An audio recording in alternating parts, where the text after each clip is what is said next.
தாய்நாதம் இயேசு கிறிஸ்துவின் நாமங்களை உங்கள் ஒவ்வொருக்கும் அன்பின் வாழ்த்துக்களும் தெரிவித்துக் கொள்கிறேன். ஆண்டவராகிய இயேசு கிறிஸ்து சிலுவையில் மூன்றாவது வார்த்தையாக பொழிந்த வார்த்தை யோவான் எழுதின சுவிசேஷம் 19வது அதிகாரம் 26.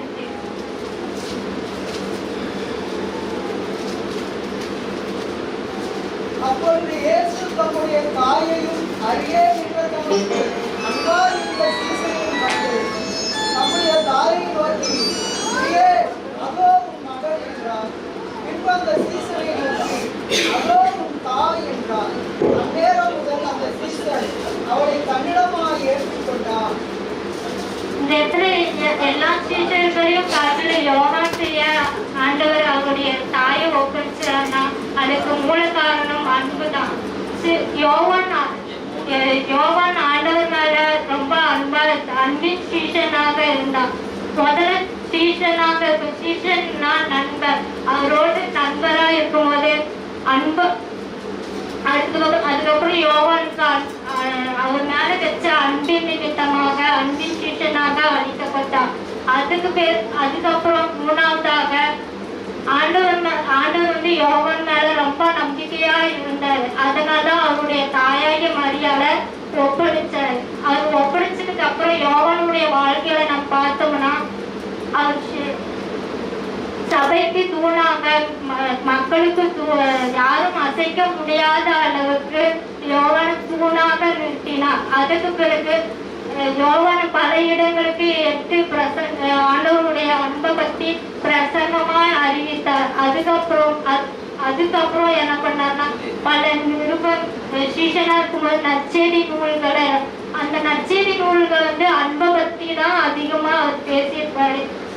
அதுக்கப்புறம் பாத்தீங்கன்னா அடுத்தபடியாக அப்போஸ்தலராக ஆண்டவரை உயர்த்தினார். அப்போஸ்தலராக உயர்த்தும் போது பல நிருபங்கள் பத்தி அவர் எழுதினார். அதுலயும் ஆண்டவருடைய அன்பை பத்தி தான் அதிகமா இருக்கிறோம்.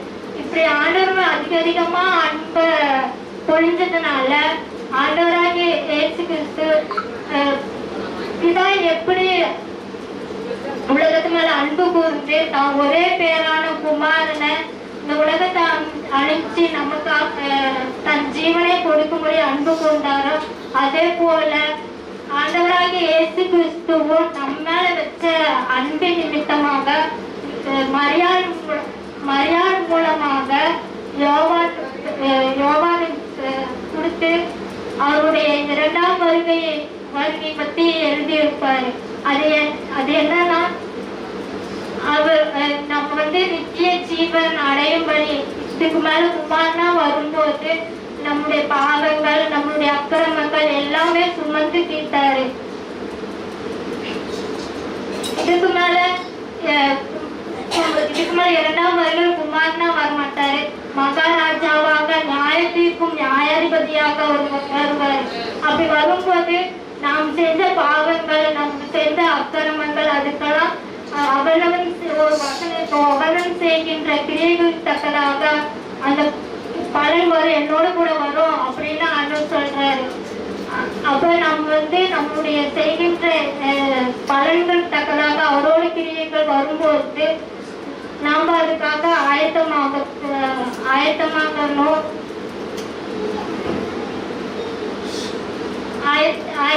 இதுக்காக நாம் நித்திய ஜீவன் அடையும்படியாக ஆண்டவராகிய இயேசு கிறிஸ்து இன்னுமே பிதாகிட்ட பறிஞ்சு பேசிட்டே இருக்கிறாரு.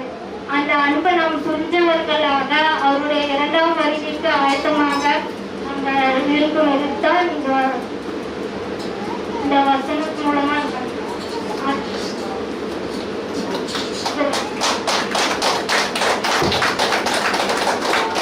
கரங்களை தட்டி உற்சாகப்படுத்துவோம்.